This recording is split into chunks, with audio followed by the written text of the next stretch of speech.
Price அல்லாஹ், நீ குணமடைய விரும்புகிறாயா என்று இயேசு ஏன் கேட்டார் என்பதை பார்க்கலாம். எபிரேய பாஷையில் பெதஸ்தா எனப்பட்ட ஒரு குளம் எருசலேமின் நாட்டுவாசல் அருகே இருந்தது. அதற்கு 5 மண்டபங்கள் உண்டு. அவைகளிலே குருடர், சப்பானிகள், சூம்பிய உறுப்பை உடையவர்கள் முதலான வியாதிக்காரர்கள் அநேகர் படுத்திருந்து தண்ணீர் எப்பொழுது கலங்கும் என்று காத்து கொண்டிருப்பார்கள். ஏனென்றால் சில சமயங்களில் தேவதூதன் ஒருவன் அந்த குளத்தில் இறங்கி தண்ணீரை கலக்குவான். தண்ணீர் கலங்கிய பின்பு யார் முந்தைய அதில் இறங்குவானோ அது எப்பேற்பட்ட வியாதியாஸ்தால் இருந்தால் கூட சொஸ்தமாவார்கள்.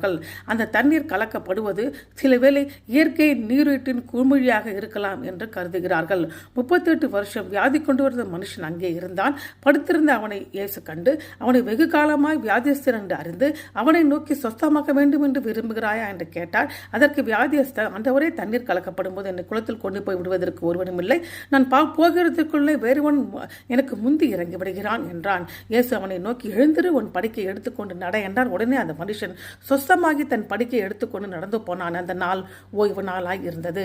இந்த சம்பவம் நமக்கு 4 உண்மைகளை கற்பிக்கிறது. முதலாவது, 5 மண்டபங்கள். இது நியாயப்பிரமாணத்தின் முதல் 5 புஸ்தகத்தை குறிப்பிடுகிறது. உண்மையான குணப்படுத்துதல் வழங்க அந்த 5 புஸ்தகமாகிய நியாயப்பிரமாணத்தால் முடியவில்லை. உண்மையான குணப்படுத்துவராக இயேசுவின் தேவையை இது சுட்டி காட்டுகிறது. இரண்டாவது, இயேசு பாரம்பரியத்தை விட பெரியவர். குணப்படுத்துவது ஏற்பட்டது மூட நம்பிக்கையாலோ தேவதூதர்களாலோ அல்லது தண்ணீருக்குள் ஓடுவதாலோ அல்ல. அது இயேசுவால் முடிந்தது. மூன்றாவது, ஓய்வு நாளில் இயேசுவின் அதிகாரம். இந்த அற்புதம் ஓய்வு நாளில் நடந்தது. இது யூத மனத்தலைவர்களுடன் இயேசுவுக்கு மோதலை உண்டாக்கியது. உண்மையான ஓய்வும் குணப்படுத்தலும் அவரில் காணப்படுகிறது, கடுமையான சட்டவாதத்தில் அல்ல என்பதை இயேசு இவ்வாறு சுட்டிக்காட்டினார்.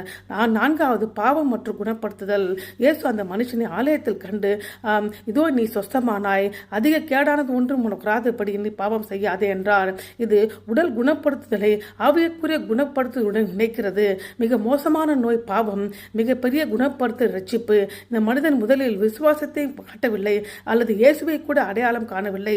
குணப்படுத்துதல் முற்றிலும் கிறிஸ்துவின் முன்முயற்சியால் வந்தது. இது தேவனின் கிருபையை காட்டுகிறது.